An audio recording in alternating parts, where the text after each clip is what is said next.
এবং দৈনিক বাংলাদেশ সংস্থার পত্রিকার পক্ষ থেকে আমি জসিমউদ্দিন চৌধুরী এই মুহূর্তে এসেছি সাভার আশুলিয়া বেড়িবাঁধের গোলচক্করে। আপনারা দেখতে পাচ্ছেন কিছুক্ষণ আগেও আমরা কামারপাড়া গোলচক্করে একটি লাইভ দিয়ে এসেছিলাম। আমরা কামারপাড়া গোলচক্করে লাইভ দিয়ে সাধারণ মানুষকে এই রোডের দৃশ্য দেখানোর জন্য চেষ্টা করেছিলাম। আজকেও আমরা এই কামারপাড়া লাইভের পরে আমরা এখন আশুলিয়া বেড়িবাঁধের যে গোলচক্করটি আছে সেই গোলচক্করে আপনাদেরকে আজকের এই দৃশ্যটি দেখানোর জন্যই আমার এখানে আসা। সম্মিলিত গাইজ, আজকে যানজটের কথা আমি একটু পরে বলবো। আপনারা আমাদের মাথার উপরে যে ধরনের ওভারব্রিজটা দেখতে পাচ্ছেন, এই যে ওভারব্রিজ বহু কাঙ্ক্ষিত এই ওভারব্রিজ, বহু প্রত্যাশিত ওভারব্রিজ। বাঙালি জাতি কখনো প্রত্যাশা করেনি যে বাংলাদেশে এই ধরনের এত সুন্দর এত সুশৃঙ্খল রোডের উপর ম্যাপ সমৃদ্ধ একটা ওভারব্রিজ হবে।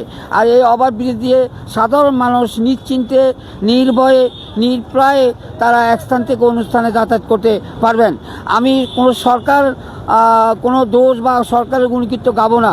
আমি ওদের কর্মকে প্রাধান্য দিয়ে বলবো, যে সরকার আমলেই যেই সরকারি বা যেই অর্থ নেই এ ধরনের ওভারব্রিজ বিভিন্ন জায়গায় ফ্লাইওভার, এলিভেটেড ওয়ে বা বিভিন্ন ধরনের মানুষের কল্যাণের জন্য যে কাজগুলি হয়েছে এগুলিকে আমরা স্বাগতম জানাবো, যেগুলি মানুষের কল্যাণে এসেছে। আপনারা দেখতে পাচ্ছেন আশুলিয়া বাইপাস থেকে টঙ্গী আবদুল্লাপুর যেতে কমপক্ষে 2 থেকে 3 ঘন্টা সময় লাগার কথা, সেই জায়গায় এখন এই ওভারব্রিজ যদি চালু হয় তাহলে আশুলিয়া বাইপাস থেকে আবদুল্লাপুর অথবা সিটাগান রোড যেটা অনলি মাত্র সময় লাগবে 1 থেকে 1.25 ঘন্টা বা আধা ঘন্টা লাগবে বাইপাস এই আবদুল্লাপুর যেতে, টঙ্গী যেতে। এই যে যাতায়াতের যে সুবিধাটা, এই সুবিধাটা আমাদেরকে করে দিয়েছিল এই পূর্বে যিনি এই রোডের ম্যাপ অঙ্কন করে এই ধরনের উড়ন্ত সেতু তৈরি করেছেন ওনাকে আমি, যিনি এই ম্যাপ করে এই ধরনের সেতু সাধারণ মানুষের কল্যাণে তৈরি করেছেন, ওনাকে আমি সাধুবাদ জানাই, ওনাকে আমি ধন্যবাদ জানাই। এবার আসবো আমরা যানজট নিয়ে। আমরা আশা করছিলাম যে আমরা হয়তো এমন কোনো জায়গা যাব যে জায়গায় গেলে আমরা যানজট আমাদের চোখে পড়বে না, কিন্তু অত্যন্ত পরিতাপের বিষয়, দুঃখের বিষয় এই যে আমরা যেখানে যাই সেখানে দেখতে পাই বাংলাদেশের টেকনাফ থেকে তেঁতুলিয়া পর্যন্ত, রূপসা থেকে পাথুরিয়া পর্যন্ত যে জায়গায় যাই সেই জায়গায় আমরা যানজট দেখতে পাই। যানজট নিরসন কল্পে আমরা প্রতিটি লাইভে বলে এসেছিলাম যে যানজট নিরসন কল্পে যা যা করণীয় কোনো সরকারই তা সঠিকভাবে পালন করছেন না। আমরা বলছিলাম ফিটনেসবিহীন গাড়ি, অদক্ষ ড্রাইভার, তারপরে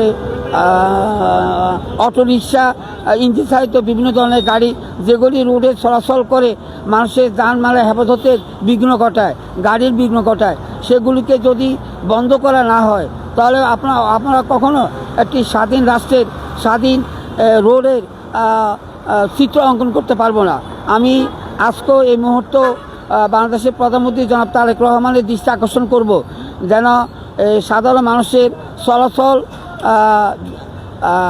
স্বস্তি ফিরে আনার জন্য এক স্থান থেকে অনুষ্ঠানে সুন্দরভাবে, নিরিবিলিভাবে, সুস্থভাবে, সবলভাবে যাতায়াত করার জন্য যেন রোডের শৃঙ্খলা ফিরিয়ে আনা হয়। অস্থিরে যেন ফিটনেসবিহীন গাড়ি বন্ধ করা হয়, অস্থিরে যেন অদক্ষ ড্রাইভারের লাইসেন্স বন্ধ করা হয়, অস্থিরে যেন অটোরিকশা বন্ধ করা হয়, অস্থিরে যেন জনকায়িকৃত গাড়ি যেগুলি সাধারণ মানুষের কোনো উপকারে আসে না সেগুলি বন্ধ করা হয়। তাহলে হয়তো বা কোনো এক সময় আমরা বাংলাদেশে এই স্বাধীনভাবে চলাফেরার মতো একটি স্বাধীনতার রোড ম্যাপ অঙ্কন করতে পারবো। সম্মানিত গাইজ, আপনারা দেখতে পাচ্ছেন আমরা অধিক সময় শুনে আছি বাংলাদেশের বিভিন্ন প্রান্তে প্রতিদিন প্রতিনিয়ত কেউ 100, 200, 500, 50, 20, 30 এভাবে লোক নিহত হচ্ছেন। কোনো বাসা থেকে বের হন তারা তাদের কর্মস্থলে, কিন্তু বাসা থেকে যেভাবে রোড অ্যাক্সিডেন্ট হচ্ছেন, রোডের যে বিশৃঙ্খলা, এভাবে বের হওয়ার পরে বাসায় ফিরে যেতে পারবে কি না এটাও সন্দেহ লাগে বর্তমান এই পরিস্থিতিতে। তাই মানুষ প্রত্যাশা করেন যে রোডের কোনো সরকার যে কাজটি করতে পারেননি।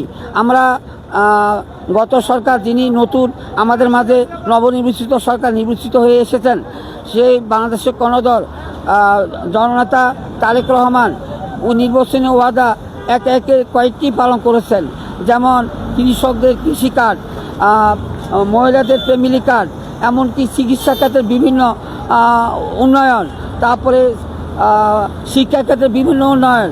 দেশের মানুষ ওনাকে সাদরে গ্রহণ করেছেন। আমরা আজকে এখানে দাঁড়িয়ে এই প্রত্যাশাটুকু করতে চাই যে রোডেরও এই ধরনের একটা শৃঙ্খলা মাধ্যমে উনি নিয়ে আসবেন।